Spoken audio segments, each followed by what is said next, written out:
Good morning to everyone. Today I'm here to discuss the topic about biomolecules. Let's start. First, it's about introduction of biomolecules. The living matter is composed of mainly six elements. That six elements includes carbon, hydrogen, oxygen, nitrogen, phosphorus, and sulfur. The matter is composed of mainly these six elements. And what is the definition of biomolecule? A biomolecule is a chemical compound found in living organisms. The word itself, bio means living and molecule means the compound or a atom.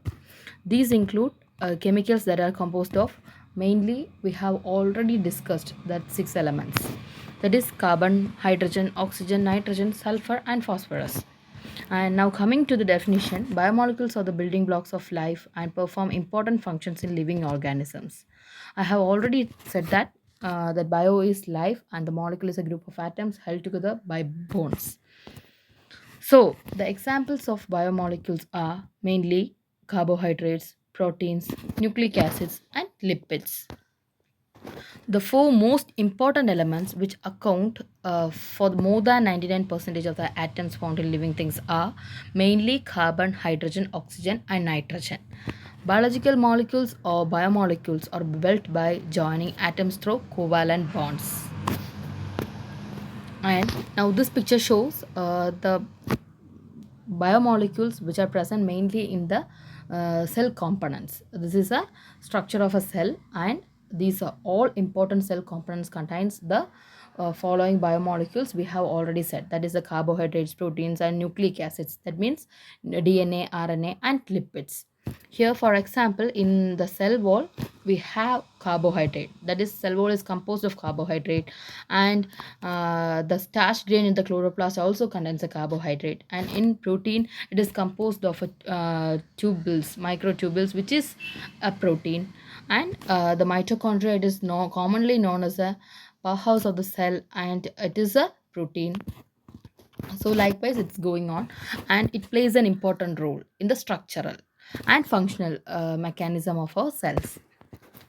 Then what we learn from the introduction of biomolecules, that means it is also called the biological molecule, any of numerous substances that are produced by cells and living organisms.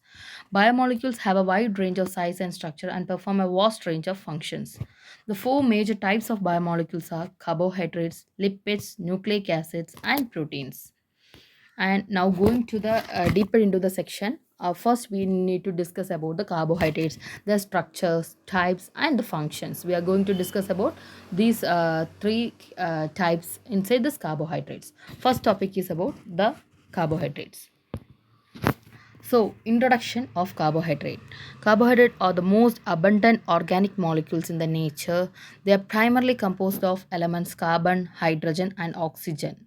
Sometimes it is known as hydrates of carbons also. And some of the carbohydrates possess the empirical formula CH2O, the whole of N. That N represents the number of carbon atoms present, and it is in the ratio of, it is a general formula for the simple sugars, and it is in the ratio of 1 is to 2 is to 1. Then carbohydrate may be defined as polyhydroxyaldehydes or ketones or compounds which produces them on hydrolysis. So this is all about the introduction, and now we are going to the classification. They are broadly classified into three major groups, that is monosaccharides, oligosaccharides and polysaccharides. And sometime otherwise it is classified as mono saccharides, disaccharides, trisaccharides and polysaccharides also. So in monosaccharide they are simple sugars. They consist of single carbon atoms, and oligo, it means 2 to 10 carbon atoms that are present, and polysaccharide means which are the complex structure of carbon atoms. So we are going to the first topic, that is monosaccharides. In Greek word it means mono means one, that are they are the simplest group of carbohydrates and are often referred to as simple sugars. They have the general formula of CH2O, the whole of N, and they cannot be further hydrolyzed because they are simple sugars. And the monosaccharides are divided into different categories based on the functional group and the number of carbon atoms. Examples for the monosaccharides are glucose, fructose, and galactose. Based on the number of carbon atoms, the monosaccharides are regarded as triosis, tetrosis, pentosis, hexosis, and heptosis. So these are the examples for the monosaccharides. First one is an old aldose.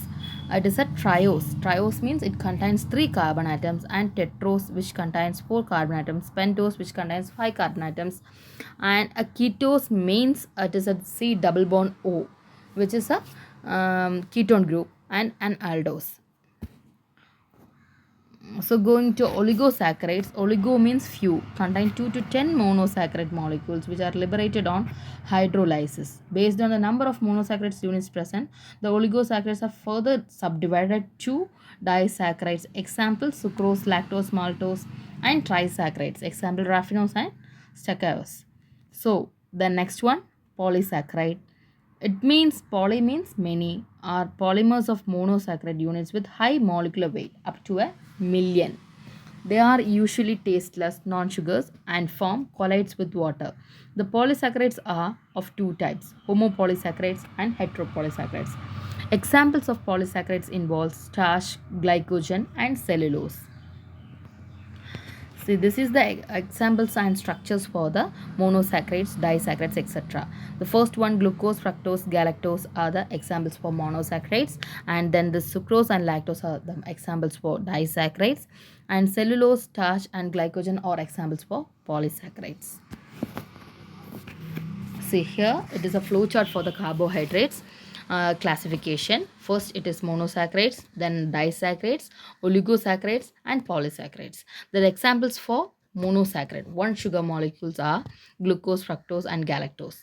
Then next one, disaccharide, it consists of the examples sucrose, lactose, and maltose. And oligosaccharides, it contains 2 to 10 sugar molecules, and the examples for oligosaccharides are raffinose and stachyose. Polysaccharides, they are examples starch, glycogen, and cellulose. They are more complex molecules when compared with the other classification. And going to the classification and nomenclature of carbohydrates, this is based on the both the classifications. Now coming to the monosaccharides, it is classified into two types based on the functional group and based on the number of carbon atoms. So coming to the functional groups, they are divided into two classifications, aldose and ketose. The examples for aldose is glucose and ketose is fructose. So aldose means nothing, but it is a CHO group, and ketone means C double bond O group.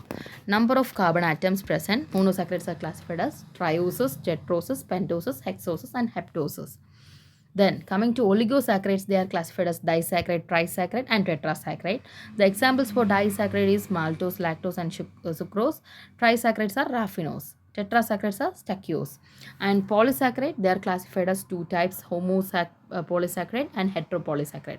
Homopolysaccharide consists of examples starch, dextrin, glycogen, cellulose, and inulin. And in heteropolysaccharides, they have examples hyaluronic acid, heparin, chondroitin sulfate, dermatan sulfate, and keratin sulfate. So now we are going to discuss about the biological functions of the carbohydrates. Mainly they have the four functions. Shortly, if we are discussing, means it means the carbohydrates are involved in energy, support, and recognition. So we can go elaborate on this. It is a carbohydrate is a source of energy for all organisms, and it is a precursor for many organic compounds such as fat, amino acids, etc. And it participates in the structure of cell membrane and cellular function such as cell growth, adhesion, and fertilization. They are the structural components of many organisms. These include the fiber, cellulose of plants, etc. Then it is a storage form of energy, glycogen, to meet the immediate energy demands of the body when the body is in fasting or any other health conditions. And the chemical nature, in addition to carbon and hydrogen, carbohydrates contain oxygen. In general, the structure of carbohydrates molecules are CH2O, the whole of N. Organic compounds containing hydroxyl groups are attached to the carbon chains that are organized as aldehydes or ketones. All carbohydrates are made up of monosaccharides or simple sugars. Now we have completed the topic carbohydrates, and we have discussed about the definition, introduction, structure, Then about the types and the biological functions of carbohydrates. Now we are going to the next subheading, next biomolecule, lipids. So lipid in Greek word it means fat. Lipos mean fat, are of great importance to the body as the chief concentrated storage form of energy. Lipids may be regarded as organic substances relatively insoluble in water, and it is soluble in organic solvents such as alcohol, ether, etc., related to fatty acids and utilized by the living cells. Classifications: lipids are broadly classified into simple lipids, complex lipids, derived lipids, and miscellaneous lipids, which are further subdivided into different groups. So, first we are going to discuss about the simple lipids. They are esters of fatty acids with alcohols. These are mainly of two types. First one, fats and oil, and the second one is waxes. Fats and oil, it's also known as triacyl glycerols. These are the esters of fatty acids with the glycerol. The difference between fat and oil is only physical. Thus, oil is a liquid while fat is a solid at room temperature. So, second one, waxes. See, esters of fatty acids, usually long chain with alcohols other than glycerol. These alcohols may be aliphatic or alicyclic. Second one, complex or compound lipids. These are esters of fatty acids with alcohol containing additional groups such as phosphate, nitrogenous base, carbohydrate, protein, etc. They are further divided as follows: phospholipids, glycolipids, lipoproteins, and other complex lipids. So, phospholipids, they contain phosphoric acid and frequently a nitrogenous base. This is in addition to alcohol and fatty acids. Glycolipids, these lipids contain a fatty acid, carbohydrate, and a nitrogenous base. Then lipoprotein, macromolecular complexes of lipids with proteins. Other complex lipids, sulfolipids, aminolipids, and lipopolysaccharides are among the other complex lipids.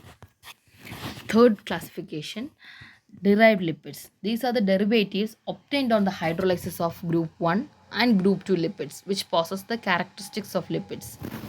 These includes glycerol and other alcohols, fatty acids, mono and diacylglycerols, lipid, fat-soluble vitamins, and steroid hormones and hydrocarbons and ketone bodies. Then miscellaneous lipids. These include a large number of compounds possessing the characteristics of lipids. Example, carotenoids, hydrocarbons such as pentacosone in beeswax, terpenes, etc. Neutral lipids. The lipids which are uncharged are referred to as neutral lipids. These are mono, di, and triacylglycerols, cholesterol. Essential fatty acids, non-essential fatty acids.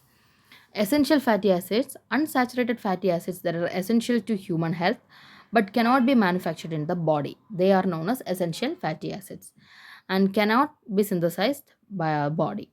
The non-essential fatty acids, various amino acids that are required for normal health and growth that can be synthesized within the body or derived in the body from essential amino acids. They are known as non-essential fatty acids. The functions of lipids, the cell membrane structure, energy storage, signals, cellular metabolism, etc. These are the main functions of lipids. They are the concentrated fuel reserve of the body. Lipids are constituents of membrane structure and regulate the membrane permeability. Phospholipids and cholesterol. They serve as a source of fat-soluble vitamins such as vitamin A, vitamin D, vitamin E, and vitamin K. Lipids are most important as cellular metabolic regulators, thyroid hormones and prostaglandins, etc. The lipid protect the internal organs, serve as the insulating materials, and give shape and smooth appearance to the body. Chemical nature of lipids. We have already classified the lipids into two main categories. They are saturated fatty acids and unsaturated fatty acids. In saturated fatty acids, all of the bonds in the hydrocarbon chain are single bonds. Individual chains can pack tightly together, forming a solid lipid. Animal fats are generally saturated. Examples, animal fat are generally saturated. And unsaturated fatty acid, in unsaturated fatty acids, there are one or more double bonds in the hydrocarbon chain. This means that the chains cannot pack as tight due to the kink in the lipid chain. This results in a liquid lipid. Plant fats are generally liquids. And that's about the lipid. Now we are going to the proteins. So here the same as we have already discussed, we are going to discuss about the introduction, types, and the what to say functions. See here, first we are going to discuss about the introduction. Protein is a chain of amino acid joined by peptide bonds in a specific sequence. Protein is an essential nutrient. Protein is contained in a very every part of your body: skin, muscles, hair, blood, body organs, eyes, even fingernails and bones. Next to water, protein is the most plentiful substance in your body. Classification of protein. Classification, first here classification is based on the structure, composition, function, etc. So coming to the classification based on structure, they are classified as fibrous proteins, globular proteins, and intermediate proteins. Classification based on the composition, it is classified as simple proteins, conjugated proteins, and derived proteins.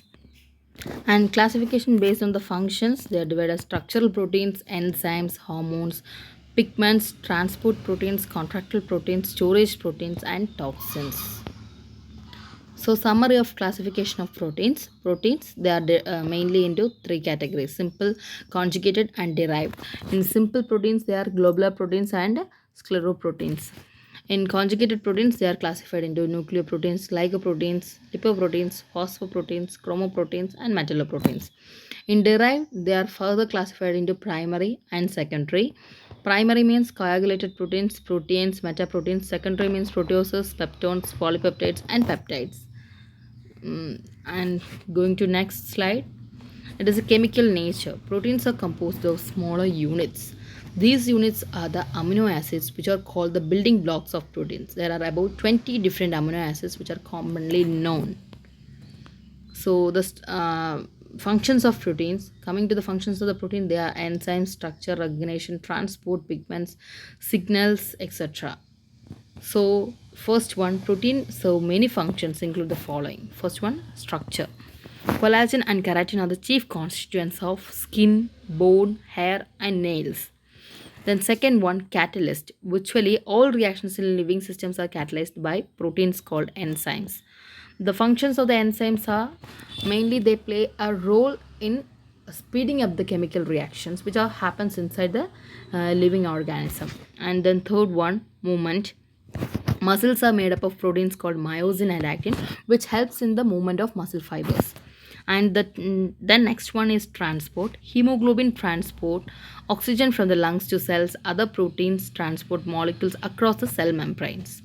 Hormones. Many hormones are proteins. Among them, insulin, oxytocin, and human growth hormone are there. And this is the structure of amino acids. It consists of the amino group, carboxyl group, and a side chain. And the general formula is RCHNH2COOH. Introduction. Amino acids are a group of organic compounds containing two functional groups, amino and the carboxyl. The amino group NH2 is the basic, while the carboxyl group COOH is an acidic in nature. Classification. Structural classification of amino acids. Amino acids with aliphatic side chains. The examples for this subclassification is glycine and alanine. Hydroxyl group containing amino acids. The example for this one is serine. Sulfur containing amino acid, example is cysteine. Acidic amino acids and their amides, example asparagine. Basic amino acids, lysine. Aromatic amino acids, phenylalanine and tryptophan. Amino acids, proline. This slide is all about the structural classification. Based on this, what are the structures and the simple it is given. It is discussed in the slide.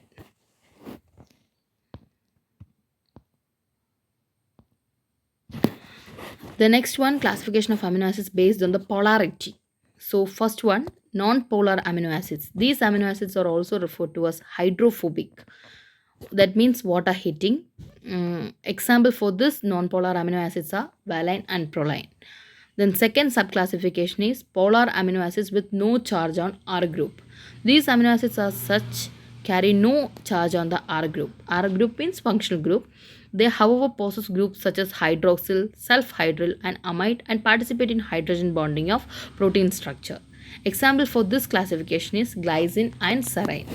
Then third subclassification is polar amino acid with positive R group.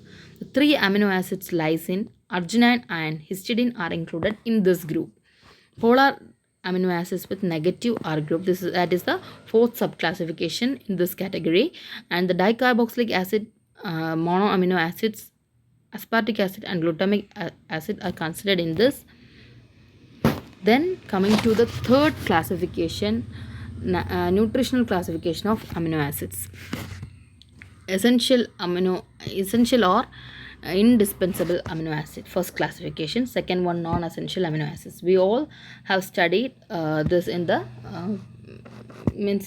this in the lower classes.